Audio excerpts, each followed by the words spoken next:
অস্ট্রিয়ার সালজবুর্গ শহর থেকে রওনা হয়ে জার্মানির সুন্দর প্রকৃতির মধ্য দিয়ে একসময় এসে উপনীত হলাম মিউনিখে।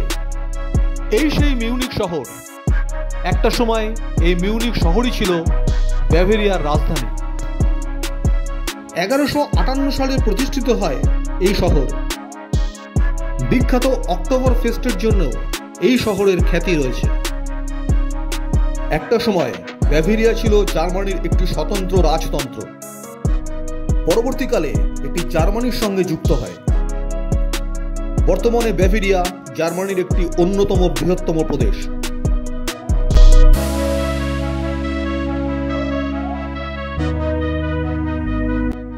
এই শহরে একদিকে যেমন ছড়িয়ে ছিটিয়ে রয়েছে নানা চার্চ, তেমনি ঐতিহাসিক স্থাপত্য রয়েছে এই শহরে। তাই বর্তমানে মিউনিখ শহর পর্যটকদের একটা অত্যন্ত প্রিয় শহর। মিউনিখ, এই মিউনিখের কথা শুনলেই মনে পড়ে সেই ফুটবলের কথা, ব্রায়ান মিউনিখ। অ্যাকচুয়ালি মিউনিখ শহর জার্মানির একটা পূর্ব প্রান্তের সুন্দর শহর। আগে এই শহর ছিল বাভেরিয়া। বাভেরিয়া একটা ছোট্ট প্রদেশ ছিল জার্মানিতে এবং তার রাজধানী ছিল এই মিউনিখ।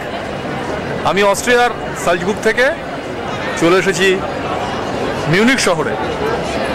আমি যেখানে দাঁড়িয়ে আছি এটাই সিটি সেন্টার বা খুব জমজমাট এলাকা এবং এটাই প্রাণকেন্দ্র মিউনিখের।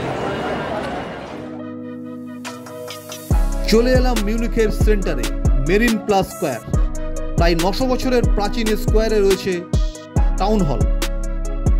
এছাড়াও চারদিকে রয়েছে নানা ঐতিহাসিক দ্রষ্টব্য।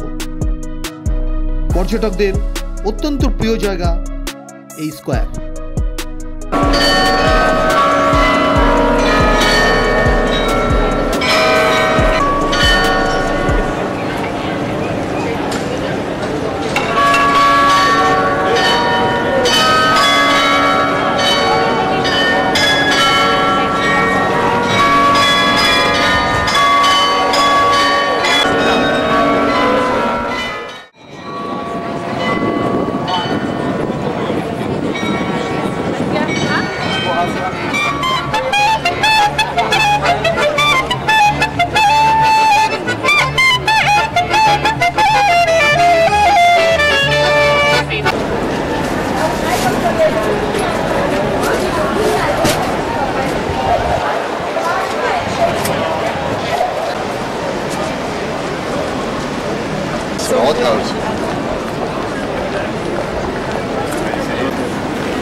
মিউনিখ থেকে এসে পৌঁছালাম চেক রিপাবলিকের রাজধানী প্রাগ শহরে। মিউনিখ থেকে এসে পৌঁছেছি চেক রিপাবলিকের রাজধানী শহর প্রাগে। এই প্রাগ একটা ঐতিহাসিক এবং খুব প্রাচীন শহর। বোহেমিয়া সাম্রাজ্যের অন্তর্ভুক্ত ছিল এই প্রাগ। আমি এখন যেখানে দাঁড়িয়ে আছি এটা ওল্ড টাউন স্কোয়ার, প্রাগের কেন্দ্রবিন্দু। এই চেক রিপাবলিক এবং স্লোভাকিয়া একসময় আলাদা হয়ে যায় এবং তারা দুটি স্বাধীন রাষ্ট্রে পরিণত হয়। চেক রিপাবলিকের রাজধানী হয় প্রাগ এবং স্লোভাকিয়ার রাজধানী হয় ব্রাতিস্লাভা। আমি এখন চেক রিপাবলিকের রাজধানী শহর প্রাগের কেন্দ্রবিন্দু ওল্ড টাউন স্কোয়ারে দাঁড়িয়ে আছি। বিরাট জমজমাট জায়গা, বিভিন্ন পর্যটকদের সমাগম। চলুন দেখি।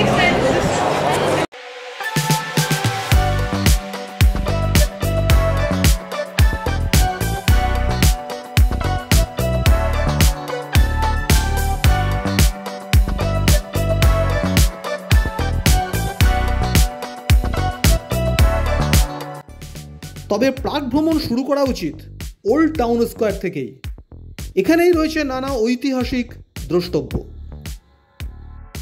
তার মধ্যে উল্লেখযোগ্য হল অ্যাস্ট্রোনমিক্যাল ক্লক।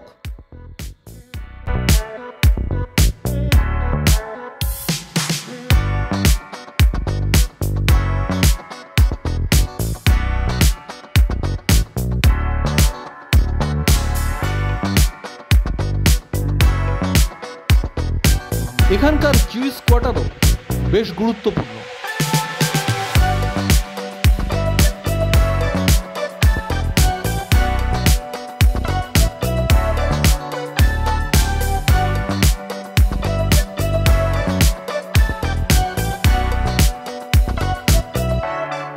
চলে এলাম প্রাগের ভ্লাদভা নদীর উপর বিখ্যাত সেই চার্লস ব্রিজে, যা প্রায় 700 বছরের প্রাচীন।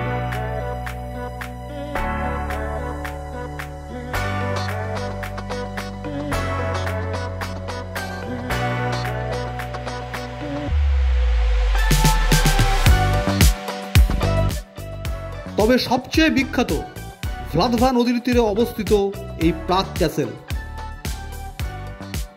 লাল টালিতে ছাওয়া সমগ্র প্রাগ ক্যাসেলটি ভ্লাদভা নদীর এপার থেকে দেখলে সত্যি মোহিত করে। অপূর্ব দৃষ্টিনন্দন এই ক্যাসেল ইউরোপে খুব কমই আছে।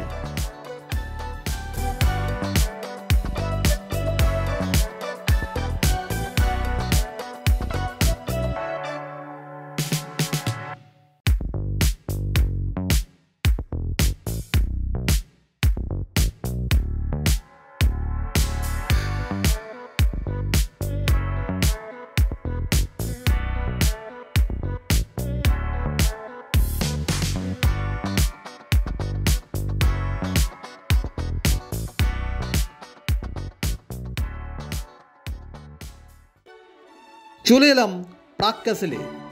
এখানকার মুখ্য আকর্ষণ ছিল সেন্ট ভাইটাস ক্যাথিড্রাল। 1929 সালে প্রতিষ্ঠিত হয় এই সেন্ট ভাইটাস ক্যাথিড্রাল।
প্রাগের সেই বিখ্যাত এক কামরা ট্রাম, এছাড়াও রয়েছে এখানকার আধুনিক ট্রামও।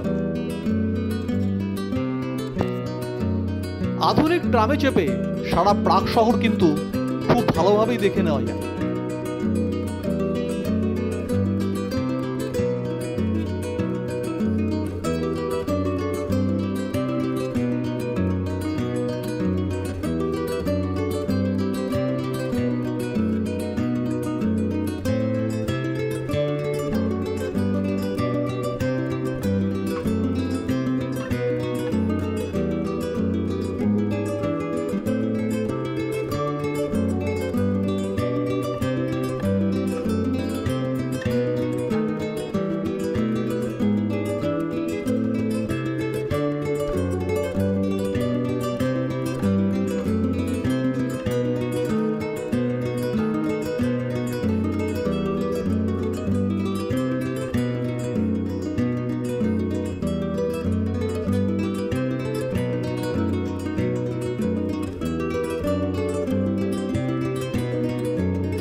দিনের শেষে চলে এলাম প্রাগের বিখ্যাত চার্লস ব্রিজে।